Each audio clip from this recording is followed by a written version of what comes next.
नित्य शुद्धं निराभासं निराकारं निरञ्जनं नित्यबोधं चिदानन्दं गुरु है ब्रह्म नमाम्यहम् गुरु है ब्रह्म नमाम्यहम् श्री गुरुभ्यो नमः। देखिए, चीटी से लेकर ब्रह्मा तक सब दौड़ भाग में लगे हुए, कर्म में लगे हुए, कुछ न कुछ काम करते रहते हैं। किस लिए?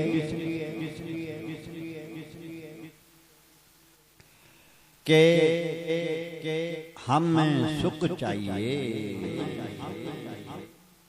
हमें सुख के बिना चैन नहीं है। तो सुख कैसे मिले?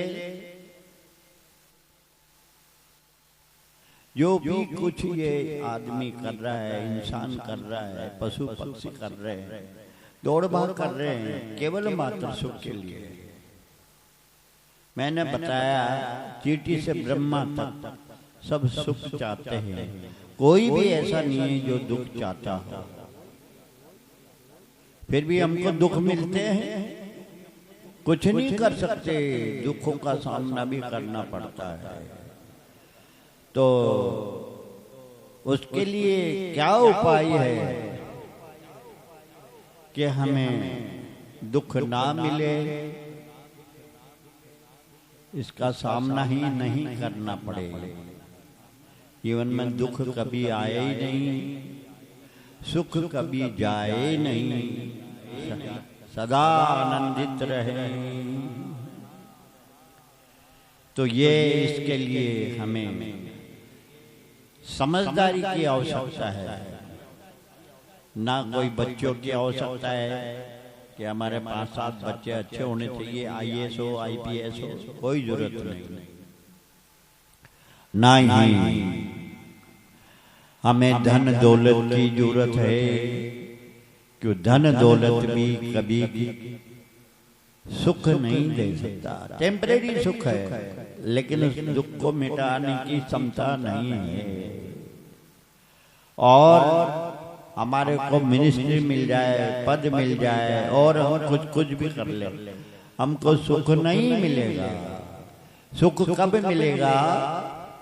जब हम सुख के लिए प्रयास करेंगे, सुख के लिए हमारा प्रयत्न होगा, सुख के लिए हम पूरा एकदम से जोरदार इच्छा बनाकर, जिज्ञासा बनाकर उसका फिर प्रयास करेंगे, उस मार्ग पर चलेंगे तो हमें सुख मिलेगा। जैसे महापुरुष गुरु लोगों के पास गए, वहां जाएंगे तो फिर संत है, महापुरुष जो विद्वान गुरु लोग हैं, ब्रह्मश्रोत्रिय ब्रह्मनिष्ठ महापुरुष हैं, वो हमें फिर इस तरह से समझाते हैं कि अरे ये क्या कर रहे हो? क्या कहते हैं कि परमानंद सब रूप तू, नहीं तो मैं दुख ले, अज अविनाशी ब्रह्मचित, जिन आने किए कले। एक महात्मा निश्चलदास जी हैं, दादू पंथ के महात्मा हैं, दादू संप्रदाय के महात्मा हैं। उन्होंने ये बोला है, बताया है, ये हमको संदेश उनका है कि आप तो परमानंद स्वरूप हो, इसको जानते नहीं हो, इसको नहीं जानकर आप दुखी हो रहे हो।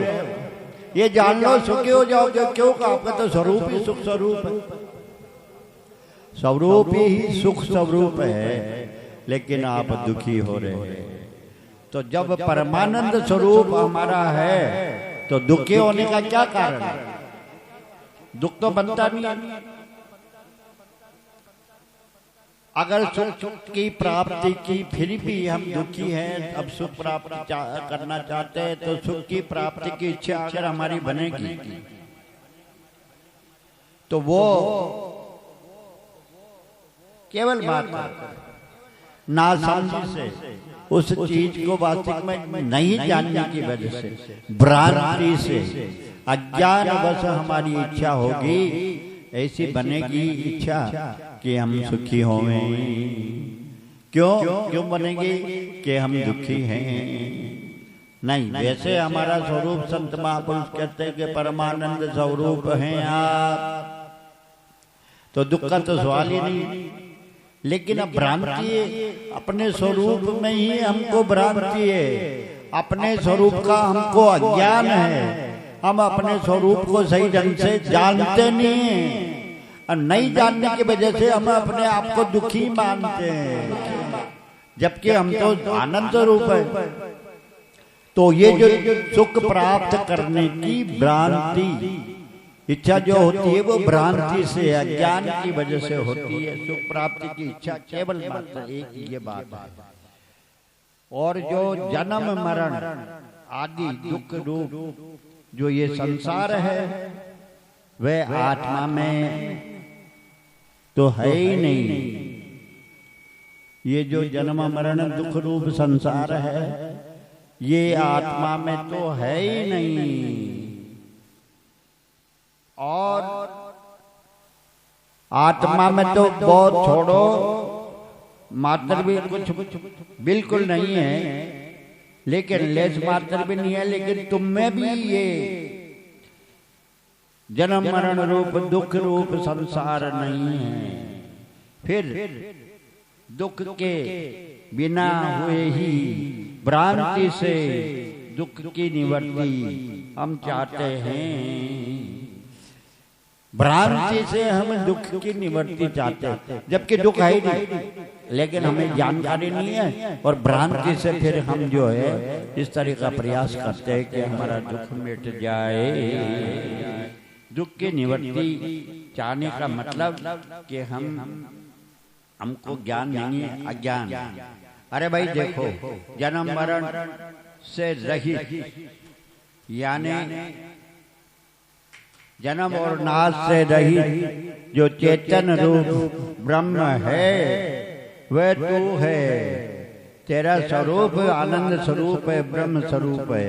इसलिए अपने आप में जन्म मरण का, इसलिए अपने आप में जन्म मरण का दुख मानना गलत है।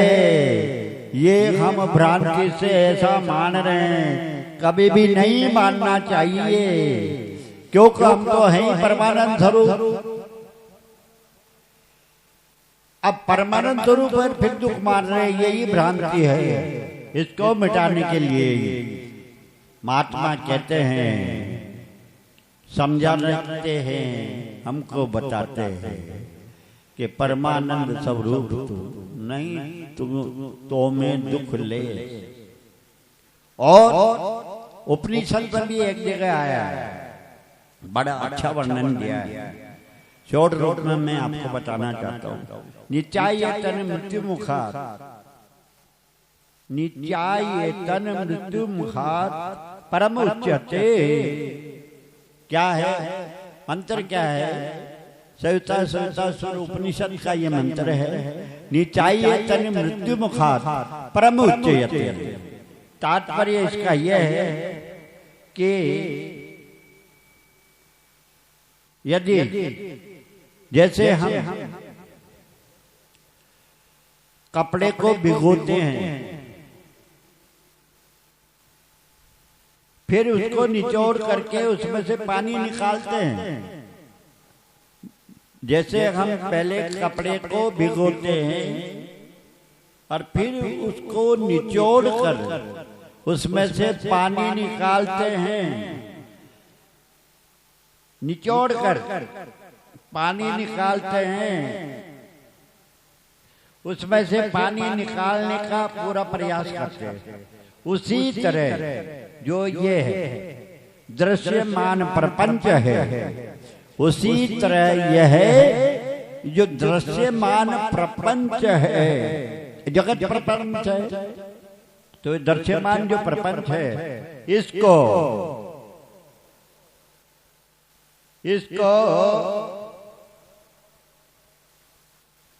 निचोड़ कर, ये जो प्रपंच से हमको संदेश मिल रहा है क्या आगे से, कि जैसे हम कपड़े को भिगोकर फिर निचोड़ते हैं और निचोड़ कर फिर उसका पानी निकालते हैं, ठीक इसी प्रकार से ये दृश्यमान जो दिखाई दे रहा है, जो ये जगत है, इस दृश्यमान प्रपंच जगत में से इसको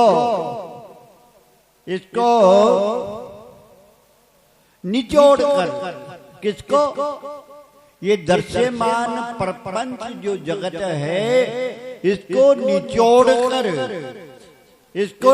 कर के इसमें से ब्रह्म निकाल लो। क्या संदेश उपनिषद दे रही है कि ये जो दृश्यमान दिखाई देने वाला जगत रूपी प्रपंच है, इस प्रपंच में इसको निचोड़ कर, जगत रूपी प्रपंच को निचोड़ कर इसमें से ब्रह्म निकाल लो और माया को अलग कर दो। क्या संदेश है, कितना बढ़िया उदाहरण दृष्टांत उपनिषद में दे रहे हैं कि ये जो दृश्यमान प्रपंच रूपी जगत है, जगत रूपी प्रपंच है, इसमें से इसको निचोड़ कर और ब्रह्म निकाल लो और माया को अलग कर दो। तो इससे क्या होगा, मानो आपने ऐसा कर दिया, बहुत अच्छी बात है, लेकिन फिर बता रहे हैं कि इससे क्या होगा, लाभ क्या है, क्या होगा कि मौत से बच जाओगे। किससे बच जाओगे, मौत से बच जाओगे। मृत्यु आपका पास नहीं आ सकती, कुछ नहीं कर सकती। हमारे सामने सबसे बड़ी समस्या यह है कि मृत्यु से कैसे बचे। हमारे जो सामने सबसे बड़ी जो समस्या है वो क्या है कि मृत्यु से कैसे बचे। बुढ़ा मरना नहीं चाहता, जिसका 100 बरस हो गए हैं, गर्दन हिलिए चला नहीं जाता है, बीमारी से ग्रस्त है, फिर भी उसको को मर जा तो कहता तो मैं क्यों मरूं। तो यहाँ पर कहा कि कोई भी मरना नहीं चाहता। तो इसलिए हमारे सामने ये सबसे बड़ी समस्या मृत्यु। अब मृत्यु से कैसे बचे। और मान लो यदि मृत्यु से बच भी जाए, मृत्यु से बच भी जाए तो दुखी रहे तो ये भी ठीक नहीं। तो हम ना तो मरना चाहते हैं ना दुखी रहना चाहते हैं। और तो सुख से कैसे बचे, इस दुख से कैसे बचे। भाई मृत्यु से बचना है, बचने के लिए हमें ये समस्या है तो दूर करनी पड़ेगी। और फिर अगर मृत्यु से बच भी गए तो दुख से कैसे बचे। और दुख से अगर बच गए तो दुख से कैसे बचे, तो बताया कि अच्छा यदि दुख से भी बच जाए तो नासमझी से कैसे बचे। आप मृत्यु से भी बच गए, दुख से भी बच गए, लेकिन नासमझी बनी रही। तो नासमझी बनी रही तो उसका लाभ नहीं होगा। तो इसलिए कहा है कि आप जो है ब्रह्म जो है उसको निकालने का मतलब है ये आपका 3 शरीर है। ठीक इसी तरह से अपने ही आप में हृदय में उस जो ब्रह्म स्वरूप अपनी आत्मा है, उस आत्मा को आप संत महापुरुष गुरु लोग के सानिध्य में जाके और विधि विधान से श्रवण मनन निधि ध्यान विवेक वैराग्य संपत्ति मुमुक्षुता श्रवण मनन निधि ध्यान तत्वम पदार्थ का शोधन करके उस ब्रह्म रूप परमात्मा को अपने आत्म रूप से जब जानेंगे तो फिर आपके नासमझी भी खत्म, मृत्यु का डर खत्म और दुख का भी डर खत्म। आप केवल आनंद स्वरूप है, आनंद ही आनंद, आप आनंद में ही रहेंगे और आनंद स्वरूप जो होता है उसके पास दुख कभी नहीं आता है।